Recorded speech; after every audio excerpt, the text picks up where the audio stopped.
Yo soy Paco Rubín, soy poeta escénico.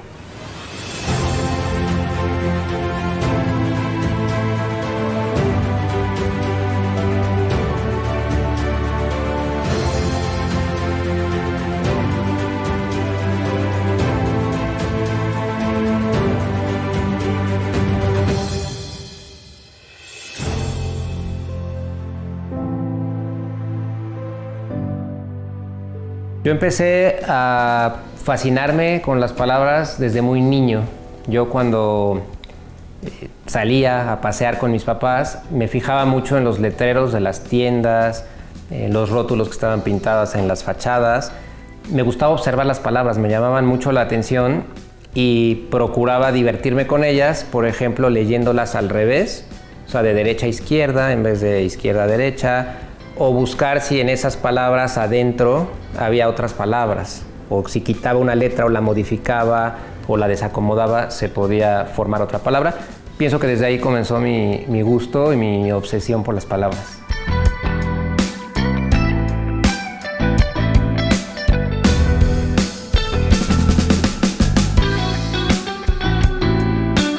Sí, me gustaban mucho las palabras, o mis materias favoritas, curiosamente, eran la materia de español y la materia de matemáticas. También matemáticas me encantaba. Los números los encontraba con ciertas similitudes con las letras. O sea, me gustaba, por ejemplo, observar las tablas de multiplicar y de repente ver que había ciertas secuencias en los números, juegos con los números, el llamado número capicúa, que comienza y termina con, o sea, que se lee igual de ida y vuelta. Ese tipo de curiosidades en general de los números y las letras llamaban mi atención. Siempre me consideré un niño muy observador. Conforme fui creciendo, cosas y caminos que te marca la vida, posiblemente un mal profesor de matemáticas hizo que yo comenzara a aborrecer las matemáticas. Toda esa fascinación, ese gusto que también tenía por las letras, desapareció con los números. Y entonces me enfoqué más a las palabras, a estas materias de español, de gramática. Llego a la edad adolescente en la secundaria y entonces mi primer acercamiento, pensemos con el ámbito literario, fue por la música. Siempre he tenido, digo que una deuda pendiente con la música. Yo en aquellos años soñaba con ser un Agustín Lara, un Armando Manzanero, un José Alfredo, ¿no? Que posiblemente no eran músicos de mi generación, pero como los escuchaban mis papás, tenía yo aprecio a esas letras. Ponía yo mucha atención cuando escuchaba las canciones, más allá de disfrutar solamente la melodía, atendía mucho a las letras.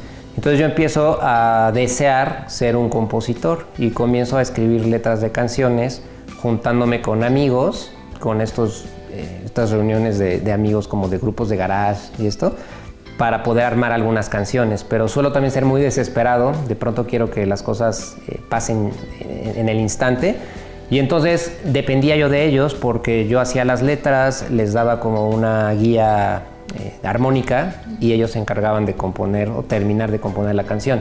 Pero se tardaban mucho con una cuando yo ya traía en fila 4 o 5 más. Entonces esa desesperación hace que yo me encuentre con la poesía, porque descubro que la poesía tiene música, tiene armonía, tiene ritmo, tiene sonoridad, sin la necesidad de un instrumento musical. Y ahí dije, bueno, yo puedo escribir todo lo que quiera y no tengo que estar a la espera de mis amigos músicos para terminar una canción.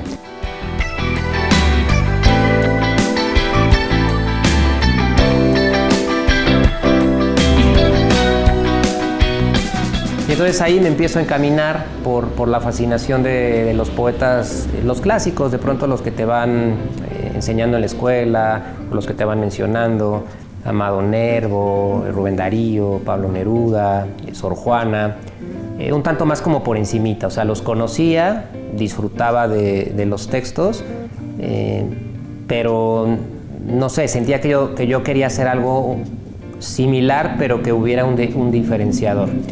Llega el momento de salir de la preparatoria y tener que elegir carrera, y entonces yo elijo una licenciatura llamada Diseño y Producción Publicitaria, que no tiene que ver con el ámbito de la literatura, porque siempre me consideré lo que decía, muy observador, me gustaba, me consideraba un tipo creativo, me gustaba, por ejemplo, ver los comerciales y más allá del anuncio que me estaban informando, decía yo, ¿cómo llegaron a esta idea? Me están contando una historia. Y entonces, pues decido esto, que era una carrera que combinaba publicidad, comunicación, diseño gráfico, mercadotecnia. Entonces sentía yo que había una posibilidad de disciplinas en las cuales yo podía irme formando. Sin ser presuntuoso, pero si me dijeran alguna palabra que te pudiera definir, creo que sería la de ser alguien creativo. Esa carrera permitía poner a flote mi creatividad desde las formas, los colores, las estrategias, la comunicación. Por eso es que decido estudiar eso. Los primeros semestres de la carrera iban muy enfocados a la cuestión del diseño. Entonces me demandaba mucho tiempo hacer maquetas. Todavía soy de la vieja escuela, donde muchas cosas se hacían a mano, todavía no con programas de computadora. Y entonces el tiempo que me demandaba hizo que dejara yo un poco de escribir. Porque durante todo este tiempo yo escribía, no mostraba nada de mi trabajo, escribía más como una forma de expresarme, de sacar emociones que estaba sintiendo, de amores, desamores, ¿no? Como por ahí, como más tipo adolescente.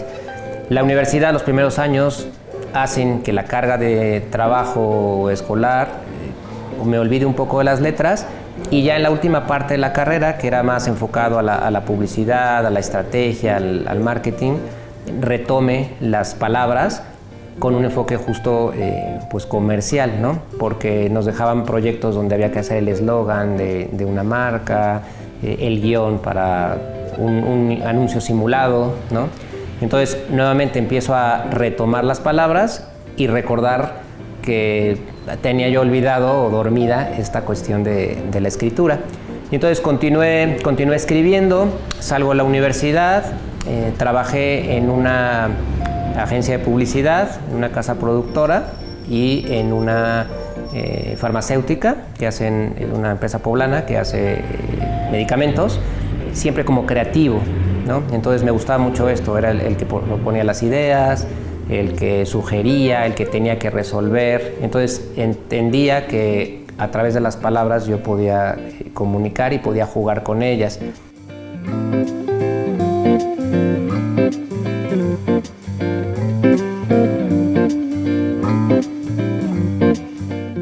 Y entonces me empiezo a acercar, por ejemplo, a la Casa de la Cultura, al Instituto Municipal de Arte y Cultura, diciendo yo quiero estar en festivales o yo quiero participar, si va a haber una lectura, tómame en cuenta. No me pagaban, pero decía tengo un trabajo y lo que quiero es comenzar a hacer presencia y experiencia. Y entonces es en el año 2009 cuando me pongo el lema, creo que por esta formación publicitaria, difícilmente pienso que se verá que un poeta tenga como un eslogan, ¿no? Pero yo me lo puse poeta de tiempo completo, porque decía yo quiero de tiempo completo dedicarme a esto es lo que me llena, esto es lo que me apasiona, y decido hacer una primera publicación de un libro, es un libro que se llama Buenos días Lola, que pues empecé lo hice yo con mis conocimientos de diseño, fui a imprentas, coticé, me editan el libro y digo, ya los tengo, ahora tengo que venderlos, tanto para recuperar la inversión como también para pues darme a conocer. Pero busqué romper los esquemas habituales. No tengo nada contra ellos, pero no me gusta como parecerme a muchas otras cosas que ya se han hecho. Entonces buscaba una forma de hacerlo con un factor de diferencia. Creo que también esto se debe a mi perfil pues, de esta formación de publicidad, de que un producto tiene que tener un diferenciador para que el consumidor lo elija. Y entonces fui encontrando de a poco una manera distinta de presentar el trabajo. Esto fue en el 2009, giros que da la vida y de repente dejo todas estas actividades de la publicidad y del diseño y de lo creativo, pero con un fin comercial cuando estaba en estas empresas, y entro a una universidad, al área de Bellas Artes, a impartir talleres literarios, ¿no? Yo agradezco siempre que me dieron esa oportunidad. Fue el maestro Agustín Grande, quien era director en ese entonces del departamento, porque confió en mí, y yo le dije, no soy un experto en literatura, pero sí soy un apasionado. Entonces, deme la oportunidad de probar un cuatrimestre y vemos qué tal. Y bueno, las experiencias fueron buenas. Al paso de los años, ya cumplí ahora 10 años de estar dando talleres literarios y evalúo y pienso que mis talleres de un inicio eran malos si los comparo con los de ahora, y me da gusto porque digo, entonces hubo una evolución. Aprendí un montón, en la docencia aprendí un montón, fui descubriendo cosas, fui entendiendo cosas que a lo mejor practicaba pero sin un conocimiento teórico. O sea, a lo mejor hacía metáforas, hacía ciertas estructuras en los poemas, pero desconocía todo el lenguaje técnico, y al enseñarlo lo fui aprendiendo.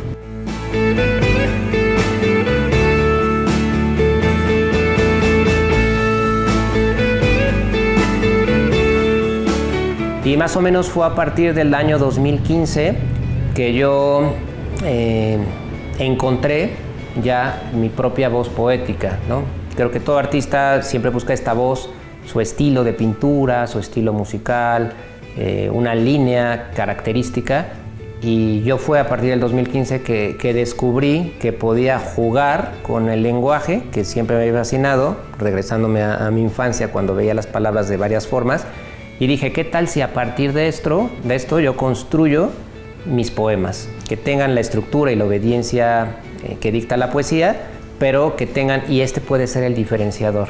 Entonces, ideé un espectáculo que presenté por primera vez en un bar en el centro de la ciudad de Puebla. Me gustó, pero no quedé satisfecho y dije, me gustaría volverlo a presentar, y entonces pedí otra fecha en ese lugar. Lo presenté, lo disfruté y dije, creo que se puede mejorar, y se me fue haciendo un hábito el estar semana a semana buscando distintos espacios donde presentarlo. Conforme el tiempo fue pasando, fui definiendo mi voz poética, fui encontrando elementos para vestir el espectáculo, fui descartando cosas, fui creando nuevos espectáculos, y por eso me defino como un poeta escénico, ¿no? Porque no solamente hago una lectura de poesía, sino la interpreto, juego con ella, empleo elementos en escena que hacen que se vea más vistosa, que sea realmente una función poética, ¿no? Ahí es como fui encontrando mi camino, y desde entonces he dejado el cuerpo y alma en la poesía.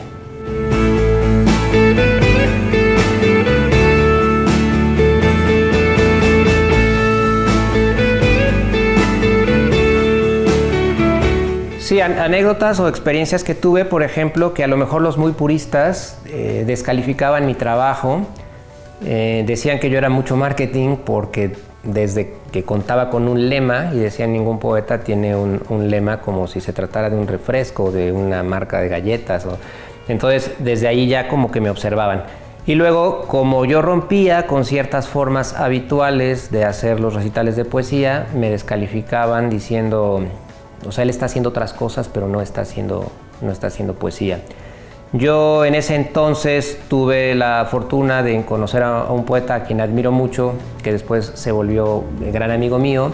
Es un poeta español llamado Gonzalo Escarpa, y de él conocí otras caras de la poesía. Él me habló de la poesía escénica, de la poesía performática, de la poesía objetual, de la poesía visual, y entonces comprendí que a lo mejor no estaba yo tan equivocado, y que bueno, pues era otra posibilidad, que si a lo mejor los que me criticaban solo conocían esta cara de la poesía, no era la única, también había otras. Entonces fui muy señalado, y eso más que bajarme me motivó, porque dije, bueno, yo voy a demostrar que por acá también se puede hacer poesía. Ellos de alguna manera me hicieron una mala publicidad que a mí me favoreció, porque empezaban a hablar de mí. Como anécdota, en un recital que hice, termino y se me acerca alguien del público y me dice, yo vine a verte porque había escuchado muy malos comentarios de ti.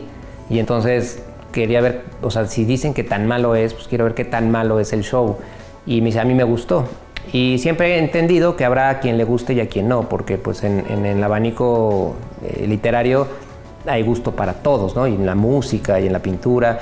Pero sí, entonces mi intención es llevar como bandera el que no solamente la poesía es la poesía que normalmente conocemos, sino que existen otras formas de hacerla.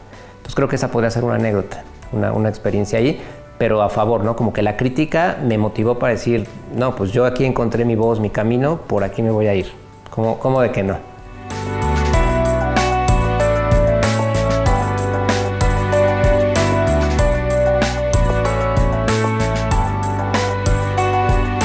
Bueno, en la secundaria, por ejemplo, que estaba yo con esto de las canciones y de que después de las canciones dejo y hago los poemas, sí no faltaba el compañero que me decía, oye, me gustó tal niña, ayúdame a escribirle una notita en un ramo de flores para que sea original.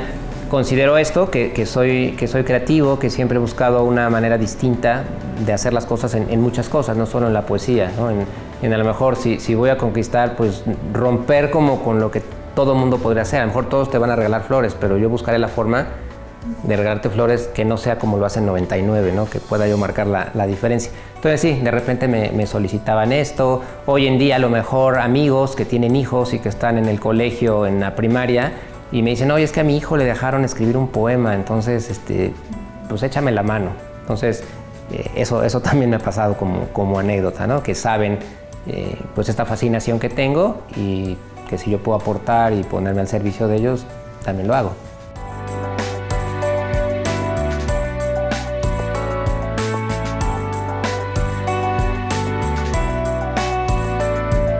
Mira, la inspiración, si así lo tomamos, digo, creo que me llega en todo momento, al ser observador como cuando niño, otra vez vuelvo a ver letreros, palabras, escucho una conversación, capto una palabra, descubro que se parece a otra y a lo mejor puede ser atravesando la calle que me apareció la idea, ahora con las ventajas de la tecnología me mando una nota de voz y después la trabajo, ¿no? Entonces la inspiración creo que todo el tiempo nos va apareciendo, solo hay que estar atentos.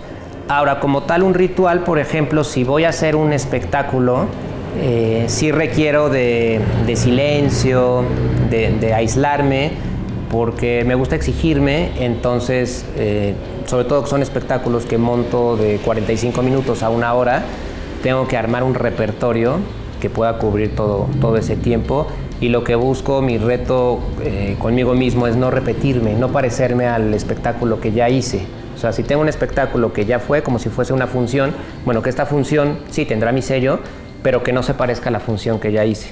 Entonces ahí exige mucha atención y ahí, por ejemplo, sí procuro el silencio, el aislarme, el concentrarme, si el recital tendrá una línea conductora, qué textos voy a poner, empezar a escribir, esbozar, deshacer palabras. Siempre la primera función es la de responsabilidad, pero también es la que me ayuda mucho porque siempre me ha pasado que hay cosas que ya no me gustaron y entonces las corrijo para la segunda función, o sea, para esa misma edición, pero ya en otra fecha. Entonces creo que sería eso. Cuando me pongo a crear, sí soy muy encerrado, muy atento a lo que me gusta cuidar de todos los detalles, no solo en los textos, también en ciertos elementos de escenografía, de vestuario.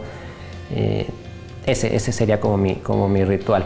Pero el estar atento siempre, en cualquier conversación, hasta a veces en un saludo de mi mamá por WhatsApp, puede que a lo mejor se equivocó porque el corrector le puso otra palabra y ahí ya me inspiró para hacer un texto.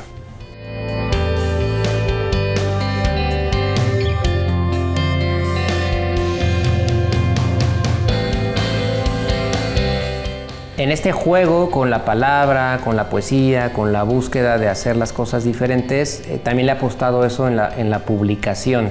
Entonces, entre algunas cosas que he realizado, pues he hecho el famoso cubo Rubik, pero aprovechando las coincidencias de mi apellido, que solo la K por la N cambia, pues yo hice el cubo Rubín, que consiste en un cubo tradicional de 3x3 con los colores clásicos, y en cada color hay un poema de 9 palabras, que son los 9 cuadritos, pero la poesía pienso que se hizo para jugar, entonces el cubo permite, obedeciendo al cubo Rubik, si el cubo Rubik es de desordenarlo, ordenarlo, el cubo Rubín es de ordenarlo a desordenarlo. Y entonces cada vez que yo hago un giro, hay palabras que se van encontrando y entonces hago poesía en cada movimiento. La gente que tiene, digo que tal cual tiene poesía en sus manos, porque cuando tiene este cubo empieza a jugar con él y tiene la oportunidad de descubrir que la poesía está al alcance de todos y que cualquiera puede volverse un poeta. Poesía significa crear, en griego, ¿no? Poiesis, crear, entonces cualquiera es un creador.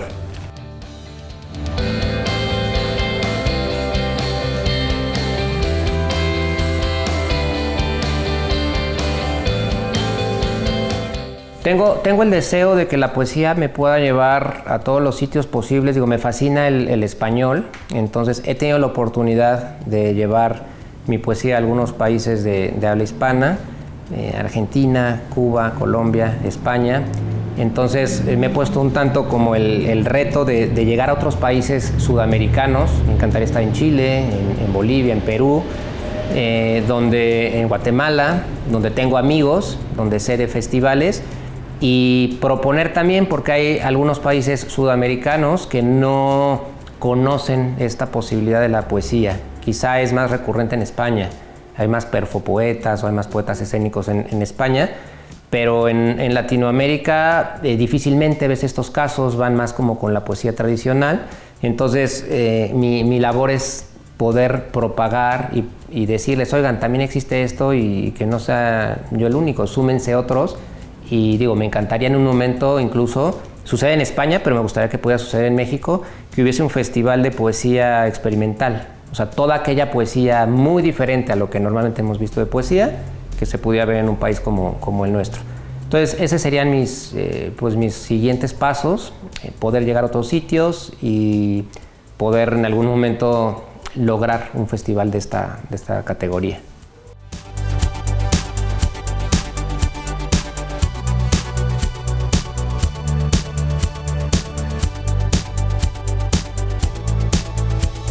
Yo les diría que se den la oportunidad de acercarse a la poesía y en sí al lenguaje, ¿no? Creo que para llegar a la poesía primero deben de caminar por el lenguaje. Tiene mucho que ver la forma de cómo les enseñan y cómo les acercan la gramática, pero ahí pueden encontrar un gran juguete, así me sucedió a mí, un juguete maravilloso que es la palabra, y que con las reglas del lenguaje, de las formas, de la redacción, desde ahí pueden despertar su creatividad y pueden crear. Es como, haciendo la analogía, si les doy las barras de plastilina y bueno, sabiendo que están ahí, pueden combinarlas y hacer figuras, lo mismo va a pasar con las palabras. Entonces yo les diría que se enamoren del lenguaje, ¿no? Y también el mensaje iría no solo para los niños, sino también para los instructores, que busquen una manera atractiva de poder acercarle las palabras y la enseñanza gramatical a los estudiantes. Yo detesto, llámenme a lo mejor ya un poco pasado de moda, pero yo procuro que si existe la forma de mencionarlo en español, decirlo en español y sacar estas expresiones en inglés, que como bien dices ahora la usan mucho los jóvenes, mezclan, soy como un defensor del español. Entonces, pues eso, que aprovechen y también formándose como lectores van a ampliar su vocabulario. Es penoso que, el español, un lenguaje tan vasto, y cada vez se van reduciendo más las palabras. Ya son muy pocas las que se utilizan. Hay muchas maneras y veo que gente joven se expresa de manera limitada con el empleo de términos, porque cada vez se va reduciendo más. Entonces, aprovechemos, es un idioma riquísimo el español y permite también mucha creatividad.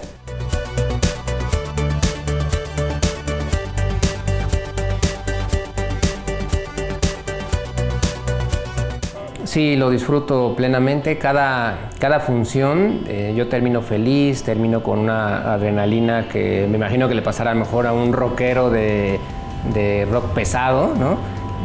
Termino el recital y tengo mucha energía, tengo muchas ganas de volverlo a repetir, y lo más rico de todo, que entre el público se contagian. De pronto ya se acercan a saludarme con algún jueguito de palabras o me dicen, oye, mira, también encontré esto. Entonces eso me encanta, ¿no? Que yo pueda contagiar mi pasión a otros.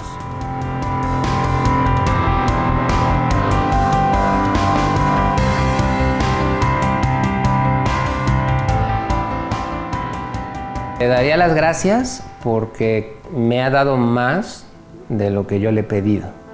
Como una forma de vida, en alguna ocasión me preguntaron, oye, ¿se puede vivir de la poesía?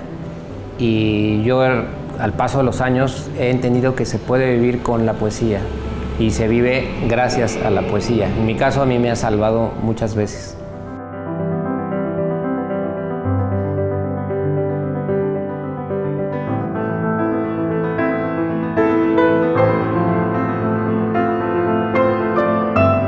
Estos versos incomplé no son solo versos suel, son más bien versos esbel, que aunque parecen revuel, son esos medicamentos que curan los sentimientos.